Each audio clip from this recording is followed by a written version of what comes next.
여러분 안녕하세요. 자, 국어의 변천 중간에 좀 뛰어넘어서 백족부터 시작하겠습니다. 오늘은 백족. 자, 백족에 보면 국어의 변천이 있어요. 거기 백일족을 보세요. 백일족 아래쪽에다가 쓰는 공간이 있는데 이걸 써주세요. 국어의 변천 과정을 보면요. 고대 국어에서 중세 국어, 중세 국어에서 근대 국어, 근대 국어에서 현대 국어로 이렇게 넘어갑니다. 요거를 꼭 써주셔야 됩니다. 근데 고대 국어는 어느 때부터 고대 국어냐? 신라시대 옛날부터 고려의 건국까지. 그리고 고려 건국에서 훈민정음 창조는 뭐 큰 역할을 안 하고요. 중세국 쭉 지나서 임진왜란까지 중세 국어라고 봅니다. 그 임진왜란까지 중세 국어해서 그리고 가보개혁. 가보개혁은 언제냐면 19세기 말에 그 가보경쟁이라고 하죠.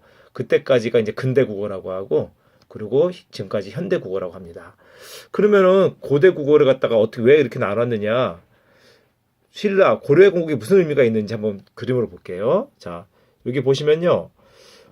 신라의 수도는 서라벌 경주였어요. 그러니까 말하자면 너희 빠무나 뭐 이렇게 얘기했겠죠. 근데 개경 고려의 수도는 개경이 됩니다. 그 다음에 조선의 수도는 서울이 되죠. 근데 개경에서 서울의 변화는 큰 변화가 아닌데 서라벌에서 경주로 언어의 중심지가 이동한 건 굉장히 큰 사건이죠. 이렇게 언어의 중심지가 이동을 했습니다. 그래서 고대 국어와 중세 국어를 나누는 그 기준도 언어의 중심지가 이동한 거죠. 어디로요? 신라 시대 경주에서 서라벌 경주에서 그리고 고려시대 개경 쪽으로 중부지방으로 언어의 중심지가 이동했기 때문에 고대 국어와 중세 국어를 나누는 기점이 바로 고려의 건국으로 봤습니다. 그리고 임진왜란 또 전쟁이 한번 일어나면 말이 막 섞이잖아요. 전쟁이 일어나니까 사람들이 옛날에는 그냥 평생 그 지역에 살았습니다. 그러다가 전쟁이 일어나면서 사람들이 막 피난을 가겠죠.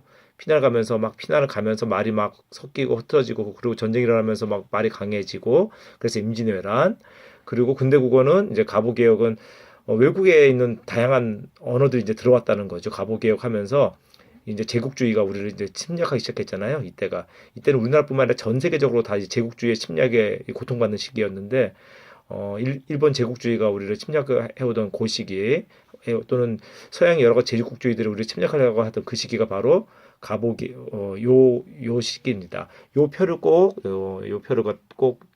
써주셔야 돼요. 요 표를 아래다가 백일조 아래다 꼭 써주세요. 자, 그러면 이제 교과서를 보겠습니다. 102쪽이에요. 102쪽 해주세요. 고대 국어는 알타이의 어족에서 우리말이 분화되어 하나의 독립된 언어를 구성하는 시대부터 통일신라 시대까지 통일신라 시대까지 밑줄 그어주세요. 이때까지가 뭐라고요? 고대 국어. 그리고 우리는 무슨 어족에 속한다고요? 알타이 어족. 알타이 어족도 밑줄 그어주세요. 알타이 어족 밑줄. 그래서 쭉 내려갑니다. 뭐 한 개 언어고 무슨 쭉 내려가요. 그러나 찾으셨죠? 그러나 찾으셨죠? 자, 그러나 당시의 자료들이 충분하지 않아 국어가 어떻게 변형되는지 구체적으로는 알기 어렵고 남아있는 자료들을 근거로 하여 어렴풋이 그 모습을 추측할 뿐이에요. 근데 고대 국어에는 국어를 표기할 고유한 문체 체계가 없었죠. 한글은 언제 생겼죠? 한글은 언제 생겼냐면 조선시대에 생겼습니다. 조상들은 중국에서 들어온 한자를 가지고 국어를 표기했죠. 처음에는. 근데 이게 어려워요. 굉장히 어려워서 새로운 언어를 만들죠. 그래서 새로운 문자를 또 이제 만들어냅니다. 고대 국어의 특징이에요. 지금요. 그 구체적인 양상으로는 자, 여기 구체적인 양상 찾으셨죠?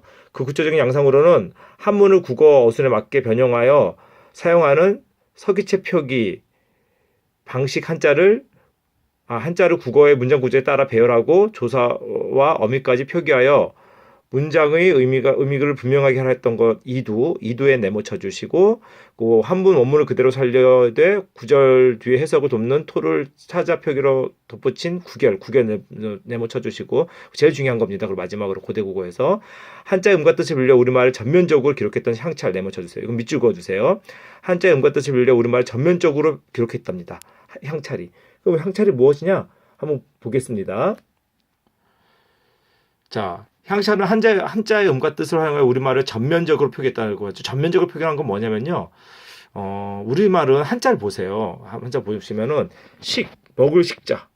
이 먹을 식자. 그냥 먹다는 의미밖에 없어요. 먹다. 그냥. 근데 먹어? 그러면 먹고. 먹자. 이렇게 할 수 없잖아요. 이 먹은 그냥 먹을 식자는 그냥 먹다는 의미밖에 없어요. 그래서 이런 것들을 표기하기 어렵다는 거예요. 먹어, 먹고, 먹자를 표기하기 어려워서 한자의 음과 뜻과 음을 갖다가 활용했어요. 음과 뜻. 이게 식이 무슨 뜻이죠? 먹는다는 뜻이죠. 식은 무슨 뜻입니까? 먹는다는 뜻입니다. 이렇게 보세요. 식은 먹는다는 뜻인데 이 먹는다는 뜻에 음을 붙여요. 물고기 어자는 물고기랑 관련이 없어요. 그냥 물고기 어자니까 식어는 뭡니까? 식고는 먹고.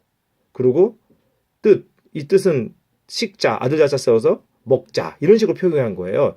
이렇게 한자의 앞에는 먹는다. 뒤에는 고, 고자를 잘못 썼네요. 자자를. 먹자. 이렇게 해야 되잖아요. 아들 자자는 고라고 썼네요. 자라고 써야 되는데. 먹자 이렇게 써야 되잖아요. 이렇게 앞에는 앞에는 뜻, 뒤에는 이렇게 이런 식으로 해가지고 표현한 거예요. 그래서 전면적으로 했다는 뜻이 무슨 의미인지 알겠죠? 한자의 음과 뜻을 활용하여 우리말을 전면적으로 표기했어요. 전면적으로. 그냥 먹을 식은 부분적으로밖에 표현 못해요. 우리말을 갖다가. 그냥 먹다. 그 의미밖에 없어요. 근데 먹고 먹자 이런 걸 갖다가 활용하기 위해서 한자의 뜻과 음과 뜻을 갖다가 활용했죠.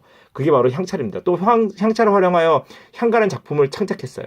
향찰을 활용하여 향가란 작품을 창작했는데 이제 이게 교과서에 실려 있습니다. 자, 103쪽 한번 볼게요. 103쪽에 보면요. 소나, 금천. 소나는 금천이다. 그런 뜻이래요. 소나는 금천이다. 이게 뭔 소리냐? 소나가 금천이 뭐냐? 이 소나가 금천이다. 이걸 보면요. 아까 얘기했던 한자의 음과 뜻이 빌렸다는 것이 조금 이해가 됩니다. 만화가 나오잖아요. 여기 나와요. 요걸 이제 써주시면 돼요.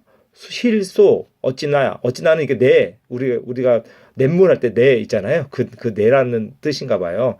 그리고 소는 쇠를 갖다가 옛날식 표현, 옛날에는 지금처럼 소라고 하지 않고 쇠라고 이렇게 발음할 수도 있거든요. 또는 나를 갖다 내라고 이렇게 쓸 수도 있었는데 하여튼간 요거 실소, 쇠내라고 했어요. 쇠내. 이런 식으로. 그럼 이 쇠내는 뭐냐? 쇠내는 음이죠. 쇠내인데 그걸 갖다가 음을 갖다가 이제 그걸로 바꾼 겁니다. 한자로 바꿔가지고 원래는 쇠내였는데 그걸 나중에 쇠금 한자의 뜻인 금 한자의 뜻인 쇠내를 갖다가 한자의 음은 금과 천에서 금천을 바꾼 거죠. 원래는 한자의 음만을 쓰면 뭐라고 해요? 쇠내예요. 쇠내.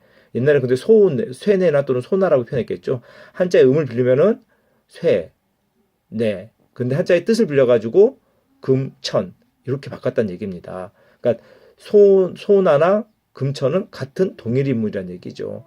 여기 만화를 보시면 나와요. 자, 만화를 보실게요. 이 사람은 왜 두 가지 이름을 붙였어요? 학자들의 연구에 따르면 같은 이름이 달리 적은 것이라고 합니다. 하나는 한자의 음을 활용해서 했고 하나는 한자의 뜻을 활용해서 했다는 거죠. 소나는 한자의 음을 이용한 것이고 그리고 금천은 한자 뜻을 이용해서 적은 거라고 합니다. 그래서 같은 소나나 금천은 같은 이름이란 뜻이죠. 한자의 음과 뜻을 활용했다는 뜻이 뭔지 알겠죠? 자, 요거는 꼭 적어 주시기 바랍니다.